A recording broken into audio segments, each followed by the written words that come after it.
Hello friends, welcome to my channel. This is Subhashis. हम लोग धीरे धीरे ऑप्शन सीरीज के अंदर एक एक टॉपिक क्लियर करते हुए जा रहे हैं। आज का टॉपिक है हम लोगों का एक्सपायरी डे के दिन कैसे प्लान करें।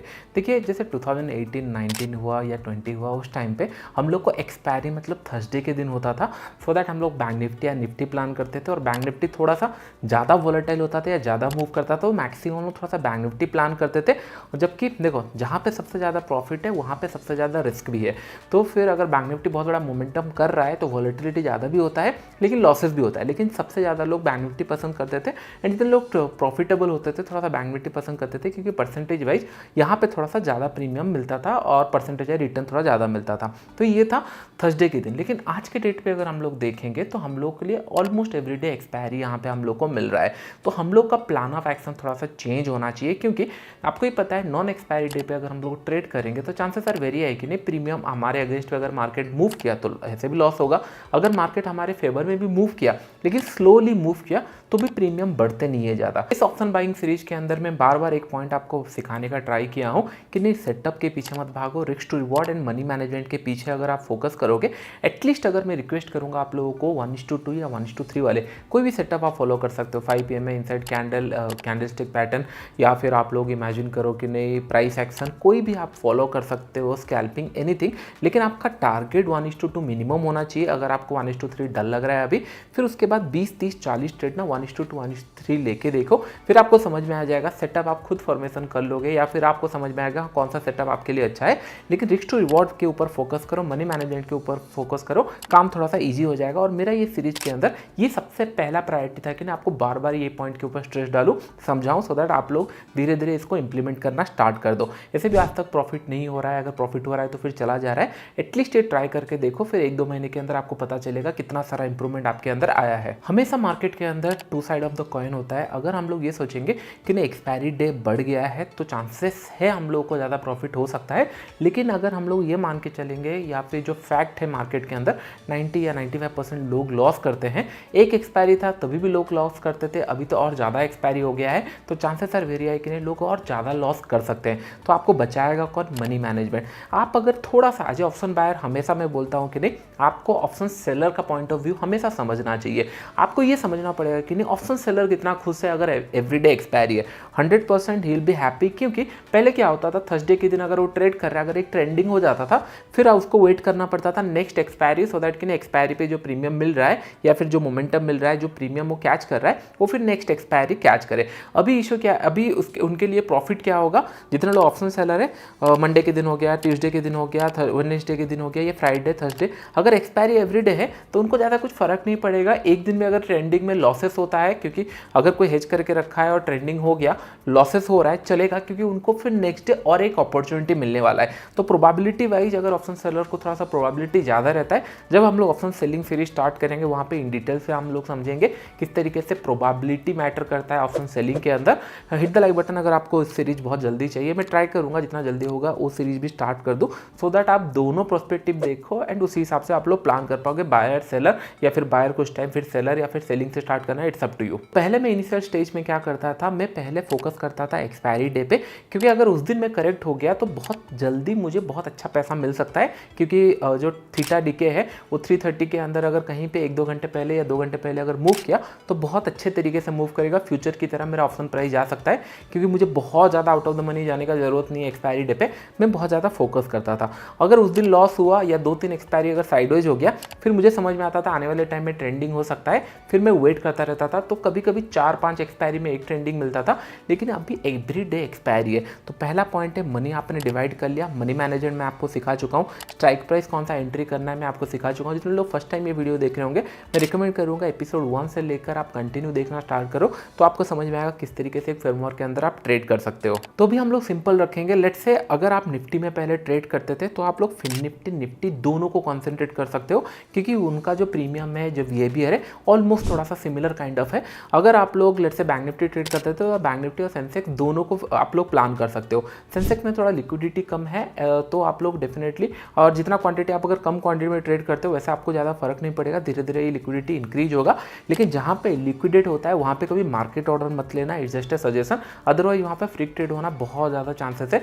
मेरे साथ भी हुआ था 2020 या 21 के आसपास, वहाँ पे इन द मनी पे मेरे साथ ऑलमोस्ट 10 3 लाख के आसपास लॉस हुआ था, दैट टू कि नहीं 1 या 2 सेकंड के अंदर, क्योंकि वहाँ पे मैंने मार्केट ऑर्डर ले लिया था और 1000 में मैंने शॉर्ट करने का चाहा, डीप इन द मनी था, 1000 या 2000 के आसपास वो आके एग्जीक्यूट हुए, कुछ 500 600 ऐसे करके एग्जीक्यूट हुए, नीचे एग्जीक्यूट हुआ, फिर रिटर्न रिवर्स हो गया वो सेम प्राइस में। तो ये गलती कभी मत करना, इलिक्विडेट हो गया या फिर एक स्टैंडर्ड प्रैक्टिस रखो, लिमिट ऑर्डर में ट्रेड करना, ये एक स्टैंडर्ड सजेशन आप लोग लिख सकते हो। अभी बेस्ट ये है कि नहीं एवरीडे अगर एक्सपायरी होने लगा तो मुझे पता है आज मुझे कुछ फियर ऑफ मिसिंग नहीं होने वाला है, बस मुझे ये देखना है क्या मार्केट आज मूव कर रहा है।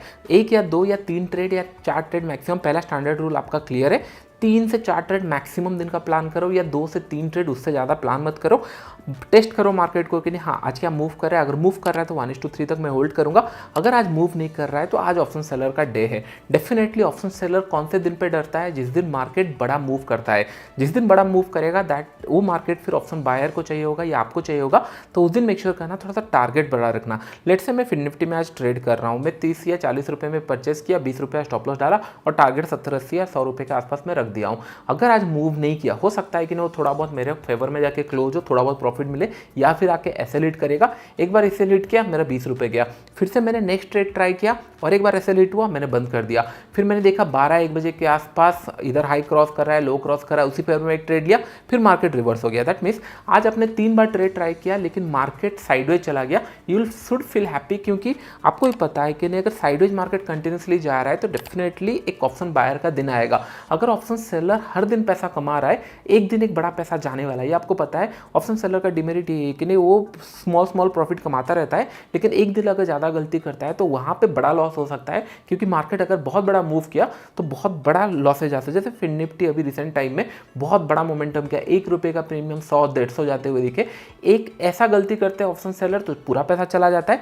बस उसी टाइम में आपको एक्टिव रहना है कि नहीं हाँ अगर मार्केट मूव किया है तो आपके वो पोर्टफोलियो में आना चाहिए। अभी आपको 3 या 4 एक्सपायरी जिसमें लिक्विडिटी अच्छा आ रहा है उनको आप फोकस कर सकते हो कि नहीं हाँ चलो कैपिटल पहले अरेंज कर लेते हैं, 2 महीने का कैपिटल रेडी हो गया, एवरी एक्सपायरी पे मैं लेट से 5000 2000 500 रुपये अपने हिसाब से आप प्लान कर सकते हो कि नहीं इतना मैं यूज करने वाला हूँ। इनिशियल टाइम में 200 300 400 500 रुपये ही प्लान करना, धीरे धीरे जो एक्सपीरियंस बढ़ेगा आप लोग फिर कैपिटल उस हिसाब से प्लान कर सकते हो। तो पहले आपका ये हो गया कि नहीं 500 रुपये मैंने डाला, आज लॉस हो गया, ठीक है, कल डाला लॉस हुआ, थर्ड डे डाला लॉस हुआ, लेकिन एक्सपायरी डे पे फोकस करना ज़्यादा, क्योंकि आपको चांसेस है वेरी है कि बहुत सारे लोग ये करते हैं, बैंक निफ्टी में ट्रेड करते थे पहले ऑप्शंस नहीं थे कि नहीं आप बैंक निफ्टी को हर दिन एक्सपायरी की तरह ट्रीट करो, लेकिन आज आपके पास ऑप्शन है, फिर निफ्टी भी कर सकते हो, निफ्टी भी कर सकते हो, सेंसेक्स भी कर सकते हो, अलग अलग बैंक निफ्टी भी एक अलग एक्सपायरी है, निफ्टी भी अलग एक्सपायरी है। तो आप लोग अपना कैपिटल डिवाइड कर लो, क्योंकि हर एक एक्सपायरी पे हर एक इंस्ट्रूमेंट साइडवेज नहीं जा सकता, इट्स ए कॉमन सेंस, ये आपको भी पता होगा। प्रोबेबिलिटी के हिसाब से सारा एक्सपायरी पूरा महीने भर साइडेज नहीं जा सकते। आपको बस ये फोकस करना है जो भी इंस्ट्रूमेंट मूव कर रहा है उसके अंदर अगर आपका क्वांटिटी है तो फिर आप उसको थोड़ा सा ज़्यादा टाइम के लिए होल्ड करो। जैसे आज फिर निफ्टी ट्रेड हुआ, लॉस हुआ, फाइन, कल हम लोग फिर बैंक निफ्टी ट्रेड किए, लॉस हुआ, ठीक है, लॉसेस कंट्रोल में हम लोग पहले ही एडमिट करके गए थे, इतना लॉसेस पर डे हो सकता है, ठीक है, निफ्टी में लॉस हुआ, ठीक है, फिर सेंसेक्स में भी लॉस हुआ, ठीक है। दैट मीन्स चारों दिन मार्केट ने कहीं मूव नहीं किया, अगर मूव किया था तो आपके फेवर में आ जाता, दैट्स फाइन। फिर हम लोग नेक्स्ट वीक ट्रेड करेंगे।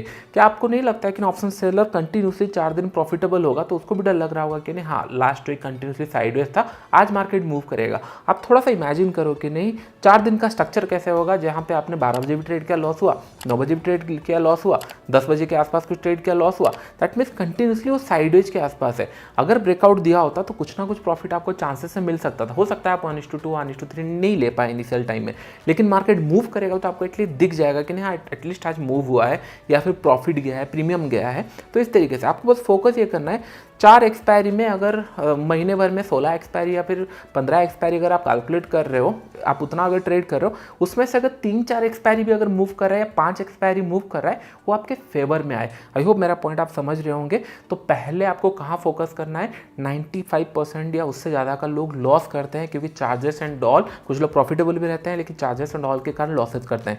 उसको पहले टैकल करने के लिए मैं 100 बार बता चुका हूँ। मनी मैनेजमेंट के ऊपर फोकस करो, दिन कितना लॉसेस लेना चाहिए पहले से रेडी हो गया।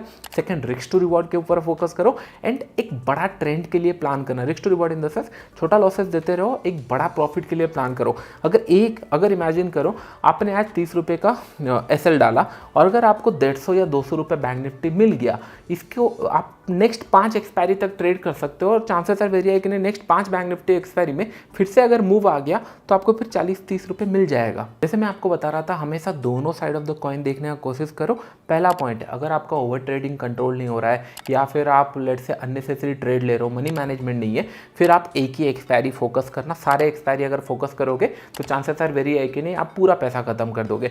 पहले मुझे क्या होता था, फियर ऑफ मिसिंग होता था। कभी कभी क्या होता, एक एक्सपायरी है, क्या मिस हो जाएगा, आज चला जाएगा मार्केट, ऊपर चला जाएगा, मैं और ट्रेड ले लेता हूँ। मैं प्लान तो करता था 3 या 4 ट्रेड, लेकिन कभी कभी 5-6 ट्रेड हो जाते थे क्योंकि फियर ऑफ मिसिंग होता था। आज एक्सपायरी अगर चला गया तो फिर मैं लॉसेस कर लिया और फिर नेक्स्ट एक्सपायरी के लिए फिर साइडवेज हो जाएगा, ऐसे भी लॉस कर रहा हूँ। तो इसलिए हाथ चला जाता था कि नहीं और एक ट्रेड ले लूँ, क्योंकि थर्सडे से फिर नेक्स्ट वीक तक वेट करना पड़ता था एक एक्सपायरी के लिए। लेकिन आज के दिन अगर मैं देखूँ, एक ऑप्शन है, हाँ फिर निफ्टी काम नहीं किया, ठीक है बंद कर देते हैं। कल बैंक निफ्टी चांसेस है, बैंक निफ्टी नहीं काम किया, ठीक है निफ्टी कर लेते हैं। लेकिन ये तभी काम करना जब आपका money management and risk to reward, जैसे मैंने 3rd-4th एपिसोड या स्टार्टिंग से जब मैं बताते आया हूँ, उसको फॉलो कर रहे हो, तब ये बहुत ज़्यादा यूजफुल हो जाएगा। इसीलिए मैं आपको ये बता रहा हूँ, क्योंकि एक सही तरीके से सोचो, जहाँ पे ज़्यादा अपॉर्चुनिटी है पैसा कमाने का, उसको बस स्ट्रिक्ट करके ट्रेड करो कि ना लॉसेस कम लूँगा, प्रॉफिट आया तो ज़्यादा लूँगा। और हर दिन अगर एक्सपायरी है तो निफ्टी आज ट्रेड करूँ, कल निफ्टी फिर अगर लेट से एक्सपायरी नहीं है, या बैंक निफ्टी आज ट्रेड कर रहा हूँ, कल नॉन एक्सपायरी डे है,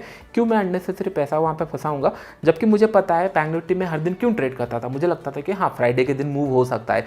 अगर फ्राइडे के दिन सच में मूव हुआ और बैंक निफ्टी मूव किया तो चांसेस है सेंसेक्स भी मूव किया होगा, निफ्टी भी मूव किया होगा। अगर उस दिन सेंसेक्स का एक्सपायरी है तो वहाँ पे फोकस करेंगे तो ज़्यादा प्रॉफिटेबल हो सकता है। तो इन द एंड में मैं समराइज कर रहा हूँ, फर्स्ट थिंग आपको अपने position sizing, money management and आपका जो ओवर ट्रेडिंग है, इसको कंट्रोल करना पड़ेगा।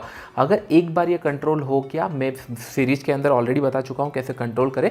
अगर एक बार ये कंट्रोल होना स्टार्ट हो गया, फिर एक एक्सपायरी पे 5 दिन फोकस करो कि हाँ चलो 3-4 एक्सपायरी में देख रहा हूँ, मैं सही से अपना जो मनी मैनेजमेंट है सही से फोकस कर रहा हूँ, रिस्क टू रिवॉर्ड फोकस कर रहा हूँ। फिर आप सिमिलर लेट से बैंक निफ्टी ट्रेड कर रहे थे, फिर आप थोड़ा सा सेंसेक्स देख सकते हो, 2 एक्सपायरी, 3 एक्सपायरी, 4 एक्सपायरी, तो आपका कैपिटल डिवाइड हो जाएगा 4 एक्सपायरी के हिसाब से। 2-3 महीने का कैपिटल आपने रेडी किया, छोटे छोटे ट्रेड लेते गए और रिस्क टू रिवॉर्ड बढ़ाते गए। फिर आपको समझ में आएगा किस तरीके से ऑप्शन बाइंग के अंदर धीरे धीरे आप प्रॉफिटेबल बन सकते हो by the help of risk to reward and money management. ये धीरे धीरे अगर आपका होना लगा, फिर आपको समझ में आएगा हाँ चलो आपको सेंसेक्स पसंद नहीं आ रहा और बैंक निफ्टी में ज़्यादा कॉन्फिडेंस आ रहा है या निफ्टी में ज़्यादा आ रहा है, उस हिसाब से आप थोड़ा सा क्वांटिटी डे वाइज प्लान कर सकते हो। आई होप मेरा पॉइंट सारा समझ रहे होंगे। जहाँ पे 4 एक्सपायरी पे ज़्यादा लॉसेस होने का चांसेस है, क्योंकि आप डिसिप्लिन मैनर में ट्रेड नहीं करते, लॉसेस होने का चांसेस है। अगर आप डिसिप्लिन मैनर में जिस तरीके से मैंने बोला ट्रेड करना स्टार्ट करोगे तो चांसेस है कि नहीं वहाँ पे थोड़ा सा एज आपको मिल जाए, प्रॉफिटेबल होने का चांसेस बढ़ जाए। आई होप मेरा पॉइंट आपको समझ में आ रहा होगा। लास्ट वीडियो फिर हम लोग डिस्कशन करेंगे स्केलेबिलिटी के ऊपर, वो वीडियो मिस मत करना, क्योंकि स्केलेबिलिटी एक ऐसा चीज़ है, बहुत सारे लोग एक सर्टन लेवल तक कैपिटल पहुँचाते हैं फिर लॉस कर जाते हैं, तो उसको ध्यान से देखना। फिर हम लोग अगर लेट्स से नेक्स्ट वीक हम लोग फिर स्केलेबिलिटी के ऊपर प्लान करेंगे, फिर धीरे धीरे ऑप्शन सेलिंग के ऊपर हम लोग सीरीज स्टार्ट करेंगे। आई होप ये वीडियो आपको पसंद आया होगा, पसंद आया तो definitely like and share friends. अभी के लिए इतना ही, थैंक यू।